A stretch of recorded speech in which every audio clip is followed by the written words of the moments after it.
Dog Star by Arthur C. Clarke.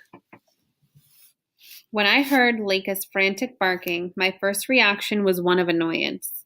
I turned over in my bunk and murmured sleepily, "Shut up!"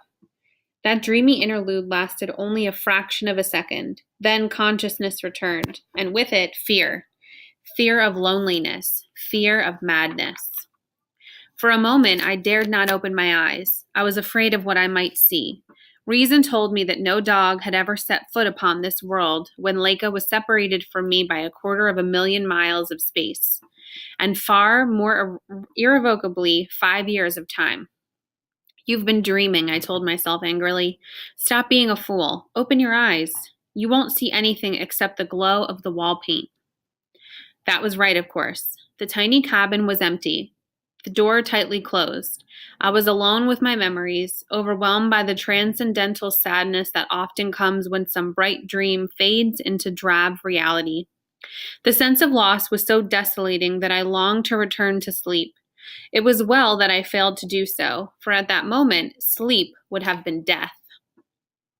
But I did not know this for another 5 seconds, and during that eternity, I was back on Earth, seeking what comfort I could from the past. No one ever discovered Leica's origin, though the observatory staff made a few inquiries and I inserted several advertisements in the Pasadena newspapers. I found her a lost and lonely ball of fluff, huddled by the roadside one summer evening when I was driving up to Palomar.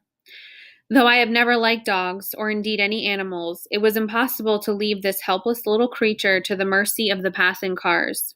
With some qualms, wishing that I had a pair of gloves, I picked her up and dumped her in the baggage compartment. I was not going to hazard the upholstery of my new '92 Vic, and felt that she could do little damage there. In this, I was not altogether correct. When I had parked that car at the monastery, the astronomer's residential quarters, where I'd be living for the next week, I inspected my find without much enthusiasm.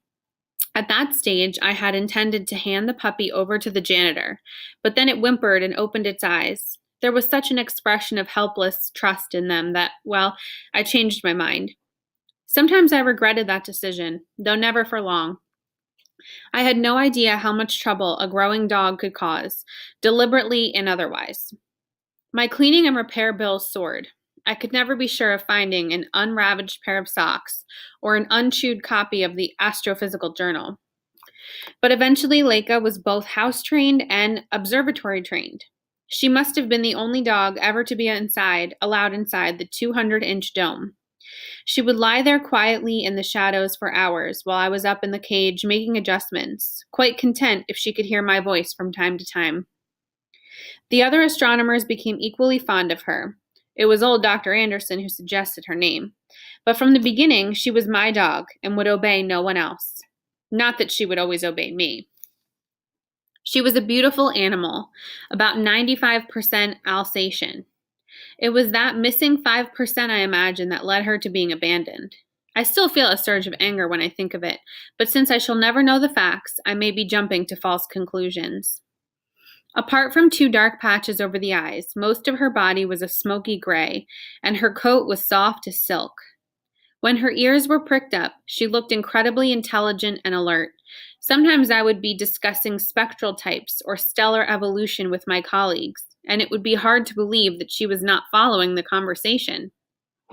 Even now, I cannot understand why she became so attached to me, for I have made very few friends among human beings. Yet when I returned to the observatory after an absence, she would go almost frantic with delight, bouncing around on her hind legs and putting her paws on my shoulders, which she could reach quite easily, all the while uttering small squeaks of joy which seemed highly inappropriate from such a large dog. I hated to leave her for more than a few days at a time, and though I could not take her with me on overseas trips, she accompanied me on most of my shorter journeys. She was with me when I drove north to attend that ill-fated seminar at Berkeley. We were staying with university acquaintances. They had been polite about it, but obviously did not look forward to having a monster in the house. However, I assured them that Leica never gave the slightest trouble. And rather reluctantly, they let her sleep in the living room. "You needn't worry about burglars tonight," I said. "We don't have any in Berkeley," they answered rather coldly. In the middle of the night, it seemed that they were wrong. I was awakened by a hysterical, high-pitched barking from Leica, which I had heard only once before, when she had first seen a cow, and did not know what on earth to make of it. Cursing, I threw off the sheets and stumbled out into the darkness of the unfamiliar house. My main thought was to silence Leica before she roused my hosts, assuming that this was not already far too late. If there had been an intruder, he would certainly have taken flight by now. Indeed, I rather hoped that he had. For a moment, I stood beside the switch at the top of the stairs, wondering whether to throw it. Then I growled, "Shut up, Leica," and flooded the place with light. She was scratching frantically at the door, pausing from time to time to give that hysterical yelp. "If you want out," I said angrily, "there's no need for all that fuss." I went down, shot the bolt, and she took off into the night like a rocket. It was very calm and still, with a waning moon struggling to pierce the San Francisco fog. I stood in the luminous haze, looking out across the water to the lights of the city, waiting for Leica to come back so that I could chastise her suitably. I was still waiting when, for the second time in the 20th century, the San Andreas Fault woke from its sleep. Oddly enough, I was not frightened at first. I can remember that two thoughts passed through my mind. In the moment before I realized the danger, surely, I told myself, the geophysicists could have given us some warning. And then I found myself thinking with great surprise, I'd no idea that earthquakes make so much noise. It was about then that I knew that this was no ordinary quake. What happened afterward, I would prefer to forget. The Red Cross did not take me away until quite late the next morning because I refused to leave Leica. As I looked at the shattered house containing the bodies of my friends, I knew that I owed my life to her. But the helicopter pilots could not be expected to understand that, and I cannot blame them for thinking that I was crazy, like so many of the others they had found wandering among the fires and the debris. After that, I do not suppose we were ever apart for more than a few hours. I have been told, and I can well believe it, that I became less and less interested in human company without being actively unsocial or misanthropic.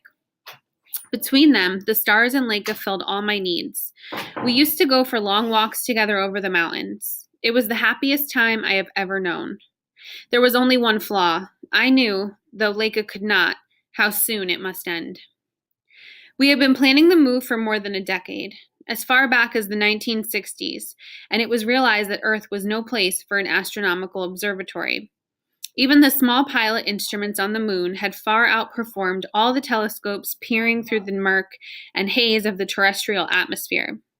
The story of Mount Wilson, Palomar, Greenwich, and the other names was coming to an end.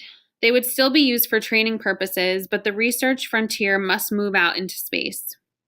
I had to move with it. Indeed, I had already been offered the post of deputy director, Far Side Observatory. In the few months I could hope to solve problems I had been working on for years. Beyond the atmosphere, I would be like a blind man who had suddenly been given sight. It was utterly impossible, of course, to take Leica with me. The only animals on the moon were those needed for experimental purposes. It might be another generation before pets were allowed, and even then it would cost a fortune to carry them there and to keep them alive. Providing Leica with her usual 2 pounds of meat a day would, I calculated, take several times my quite comfortable salary. My choice was simple and straightforward. I could stay on Earth and abandon my career, or I could go to the moon and abandon Leica. After all, she was only a dog.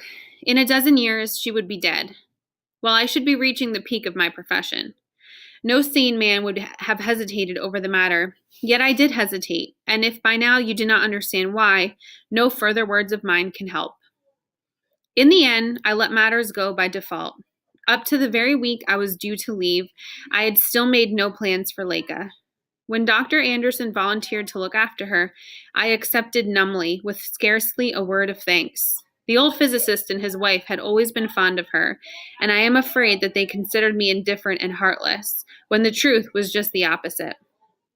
We went for one more walk together over the hills, then I delivered her silently to the Andersons and did not see her again. Takeoff was delayed almost 24 hours until a major flare storm had cleared the Earth's orbit. Even so, the Van Allen belts were still so active that we had to make our exit through the North Polar